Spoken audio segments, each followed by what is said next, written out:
The following video was shot in July of 2024. In the video, I describe how to improve transmission performance issues such as surging, hesitation, and clunking gears on my 2018 Ford Expedition. I used ForScan Lite and the V-Linker ODB2 Bluetooth module to erase the adaptive transmission learning tables in the TCM. ForScan cost me $7 on the iOS App Store, so we're going to give that a shot. So the first step to getting connected between my iPhone and the vehicle is to install an ODB2 module that is connectable over Bluetooth. I ended up getting the V-Linker FS, which is recommended by ForScan for use with iOS.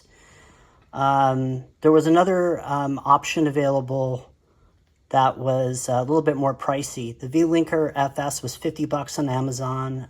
The other recommended solution was $140. So I'm trying the cheaper option first to see if it will do the job.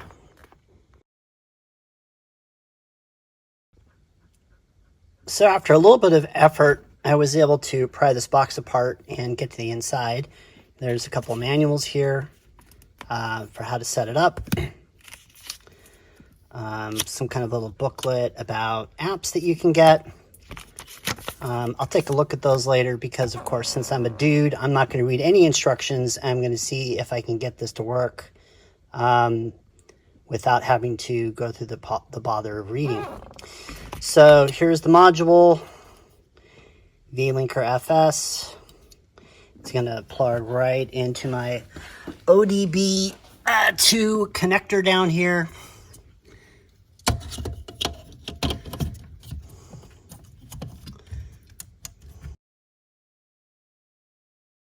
There it is. Got some green lights. I think I managed to press the correct button to go into Bluetooth pairing mode with the blue light there. That was purely accidental. There's a little blue button right here, which engaged that light. So now I'm going to go to my phone and attempt to connect using the ForScan app. After you plug in V-Linker, turn on your car, and then the next step is to pair V-Linker to your iPhone. To do that, click on Settings on your iPhone, go to Bluetooth Settings, scroll to the bottom. When V-Linker appears, click on it, and then click on the Pair button, and you're now paired with your iPhone. Next step is to launch ForScan Lite on your iPhone, either by searching for it or clicking the thumbnail. Once ForScan is up, click the Connect button on the bottom left. You'll start to see that little speedometer in the middle moving all the way to the bottom right. Once you get to the bottom right, you are fully connected. It's not terribly obvious, but you know you can actually do something. We're going to go right into services now to make our changes. So press services. Takes a moment for everything to load.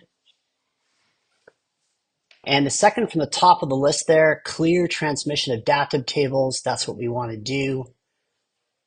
Check that box, and then you click on the play button on the bottom left to execute. You say, yes, I understand the risk. And then one more OK button just to be sure. Click on that, and you're off to the races. You're asked to shut off your engine at this stage. Go ahead and do that, and then click the OK button. So for all these prompts, read the prompt, do what it asks you, and then when you've done that, click the OK button.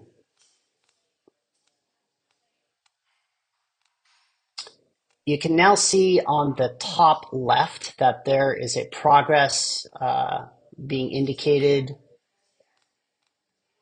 It's at 5% right now.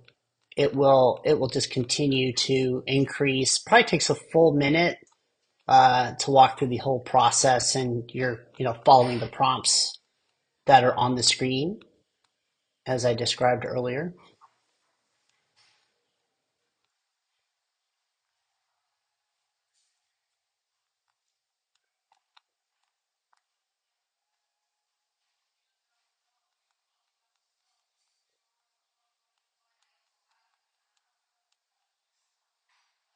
One more time, turn the ignition on. without starting it, and then you're done.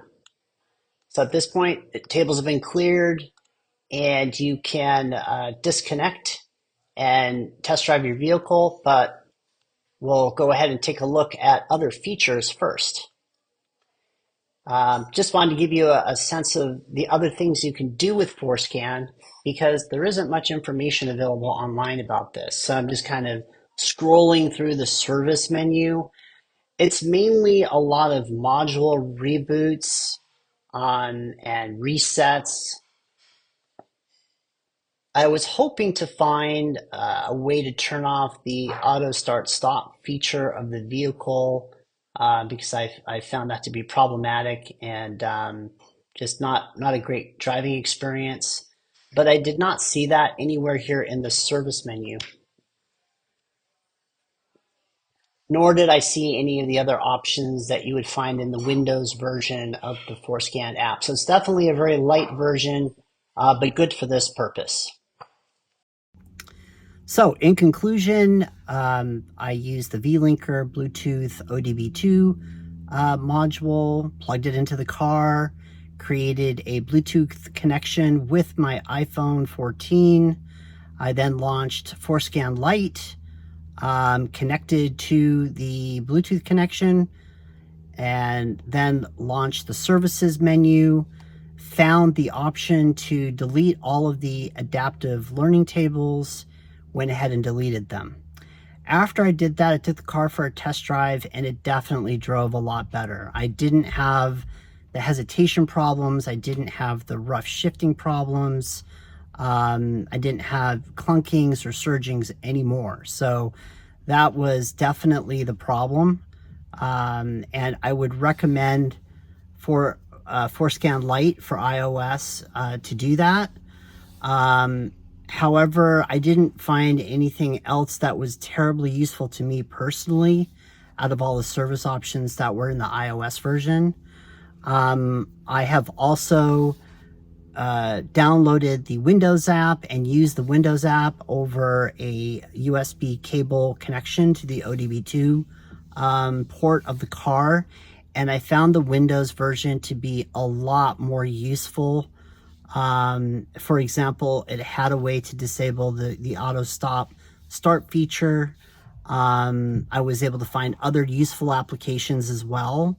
So I would say the advantage of the mobile app is that you can keep that little Bluetooth module with you in your car, and in a pinch, if you're having issues again, you can quickly clear out those tables and get your transmission working well. However, it was $7 for the app on the App Store, plus $50 for the Bluetooth adapter, for pretty limited functionality. And I would recommend the Windows version if you have a Windows machine, because it just opens up a lot more doors for hacking into your vehicle and making useful changes. I'd also like to take a moment to thank Alexei Savin, who is the author of the iOS app and the other FORScan apps. Without Alexei's hard work over the years, people who own Ford vehicles the world over wouldn't have a way to fix these problems that are, endemic to the vehicle. It's too bad that Ford doesn't address these issues themselves. If you were to go to a Ford dealership, they would just immediately charge you $250 just to do a diagnosis and charge you hundreds, if not thousands of dollars more on wild goose chases, to solve a transmission issue like this. So thank you again, Alexei, for all the hard work. A low cost, not terribly difficult way to resolve these problems. I hope everyone found this video useful. Have a great day.